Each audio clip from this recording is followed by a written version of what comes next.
안녕하세요, 노창입니다. 설 연휴 잘 보내고 계십니까? 오늘 설 연휴의 마지막 날인데요. 유튜브 제 영상 댓글에 질문 주신 분이 계셨습니다. 수수료와 관련돼 가지고 어떻게 하면 많은 수수료를 청구하느냐, 또 경우에 따라서 수수료라는 게 그 질문 주신 분이 공인중개사실 거라고 저는 생각이 드는데요. 실제로 공인중개사 자격증을 취득하실 때 법정 수수료라는 것이 있잖아요. 그래서 법정 수수료의 그 레인지 안에서 0.2, 0.9 안에서 협의해가지고 조정하게 되어 있기 때문에 사실 수수료라는 거는 뭐 제가 생각하기에는 최저 수수료와 최고 수수료 중간 지점에서 만나가지고 그냥 합의한다 이런 건 저는 말이 안 된다고 생각하고 얼마나 많은 노력과 시간이 투입되느냐에 따라 가지고 이것도 계약과 똑같아요. 고객이 어떤 일반 중개를 맡겼을 때 저는 항상 전속 중개를 강조하잖아요. 전속 중개라고 하면 결국은 전속 계약서를 쓰고 일을 시작하는 건데 전속 계약서 안에 언제까지 누구를 대상으로 어떻게 어떤 조건으로 부동산을 거래할 것인지를 기재하게 됩니다. 그리고 그 노력과 시간에 대한 대가 그리고 어떤 그 업무의 그 질이 들어가는지에 대해서 그 대가가 같이 표시가 되게 되는데요. 뭐 예를 들어 비싼 금액에 빠르게 팔아야 된다고 가정을 했을 때는 노력이 더 많이 투입될 거 아니에요. 그럴 경우에 수수료를 법정 수수료 최고치 이렇게 단순히 정하기에는 저 같으면 그렇게 일을 안 할 것 같아요.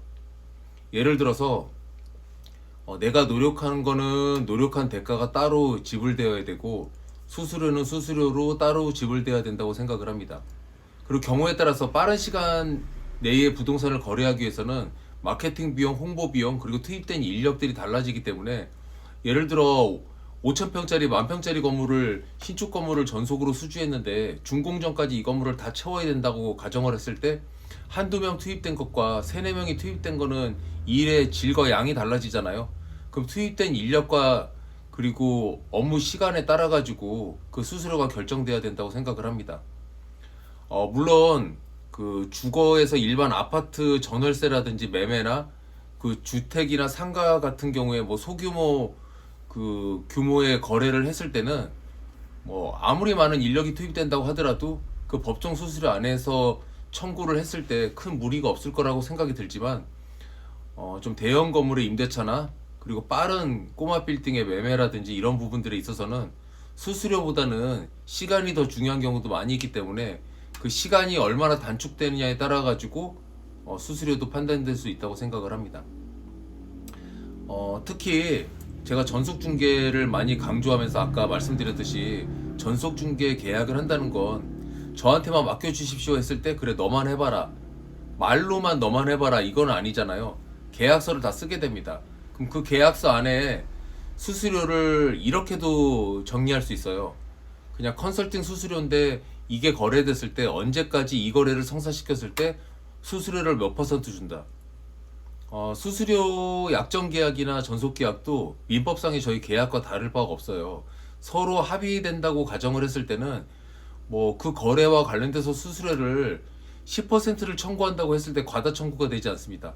수수료 과다 청구라는 얘기가 나오는 거는 그런 계약을 하지 않고 일반 중개로서 의뢰를 받아서 업무를 하고 있는데 거래 성사가 되고 나서 그냥 무작정 수수료를 많이 달라고 한다든지 얼마 이상 받았으니 그 이상은 내가 갖겠다는 속칭 저희가 예전에 막 대두리 친다고 그 순가 중개 이거 불법이잖아요. 그렇게 하시면 안 되는 거고요. 내가 빠른 시간 동안 높은 가격에 팔아줬을 때 전속 계약서 상에 얼마 이상의 거래를 했을 때는 그 이상의 그 부가 수입을 창출한 부분에 있어서 인센티브를 추가로 얼마를 더 지불하기로 한다든지 이런 보너스 형태의 그 수수료를 추가로 더 청구할 수 있는 그런 권리를 계약서 안에 기재한다고 하면 그 부분은 저는 어떤 법적인 문제가 되지 않는 계약이라고 생각을 합니다. 그리고 부동산도 매도자 시장, 매수자 시장이라고 시장이 무작정 다 매수자에게만 유리하고 매도자에게만 유리하진 않잖아요. 이게 경제 논리상 수급이 맞아야 되기 때문에 팔려고 하는 물건은 굉장히 많은데 살려고 하는 사람이 없다. 그럴 경우에 매수자가 강력한 파워를 갖게 되잖아요. 똑같은 집을 10개가 나와 있는데 그 중에 하나를 누가 선택하느냐는 어떤 가격 경쟁력이라든지 여러 가지 건물의 컨디션이라든지 부동산의 컨디션에 따라서 달라지기 때문에 똑같은 32평짜리 아파트, 똑같은 연면적 1000평짜리 건물이라고 하더라도 어떤 조건, 어떤 위치, 어떤 가격인지에 따라서 매수자가 선택할 수 있는 기회가 달라집니다. 그러면 그 중개거래를 성사시키고 있는 공인중개사라든지 컨설턴트가 어떻게 그 부동산을 상품화를 잘 만들어가지고 매도자 입장이라고 하면 매도자 입장에서 빨리 팔리게, 물건이 10개나 있는데 내 물건이 제일 빨리 팔리게 만들어야 되려면 그건 에이전트 공인중개사의 노력이 무시될 수는 없는 거거든요. 그렇게 해서 성사가 됐을 때 수수료를 추가로 더 인센티브 형태로 많이 청구한다. 이 부분은 합의가 미리 다 되어 있다고 가정을 한다면 저는 그게 무리가 없다고 생각을 합니다. 그리고 실제 우리나라도 이제 점점 부동산이 선진화되고 있기 때문에 이제 일반 중개로 물건 하나, 이제 아파트 하나 파는데 동네 부동산 10군데 다 내놓는다든지 이런 거래들은 점점점 줄어들 거기 때문에 결국은 전속 중개를 하게 돼 있어요. 그리고 제가 부동산 일을 처음 시작하시는 분들에게는 그 지역에 뭐 부동산이 많이 있다고 전부 경쟁자가 되는 건 아니지만 잘하시는 부동산들도 충분히 많이 있기 때문에 그 기라성 같은 그 부동산들 사이에서 신규 창업자가 이겨내기 위해서는 더욱더 전속 중개를 받으시라고 말씀을 드리겠고요.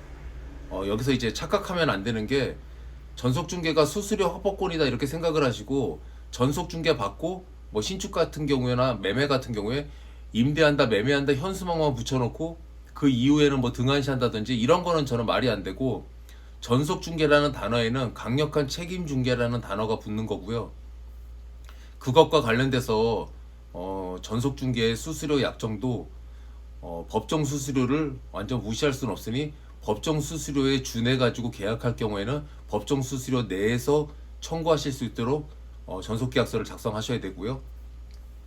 매매나 시간이 시급한 경우에 좀 더 인력과 노력이 더 많이 들어가고 실제로 말만 컨설팅이 아니라 진짜 어떤 시장 조사라든지 리포터라든지 업무 보고라든지 이런 부분에 있어가지고 정말 진정 그 컨설팅이라는 단어를 사용할 수 있을 정도로 업무량이 많은 그런 전속 수주를 하셨다고 가정을 한다면 법정 수수료에 컨설팅 수수료, 그리고 경우에 따라서 영업에 필요한 어떤 경비나 이런 부분들이 다 감안된 견적서가 들어가 있는 전속 계약서, 그리고 높은 수수료에 대한 청구권을 확보하시기를 바라겠습니다. 이게 정확한 답이 됐는지는 모르겠는데 추가로 더 궁금한 거 있으시면 꼭 이렇게 이번에 댓글 달아주신 분 말고도 얼마든지 제 영상을 보시고 댓글을 달아주시면 제가 그거에 영상으로 이렇게 답변 드릴 수 있도록 하겠습니다.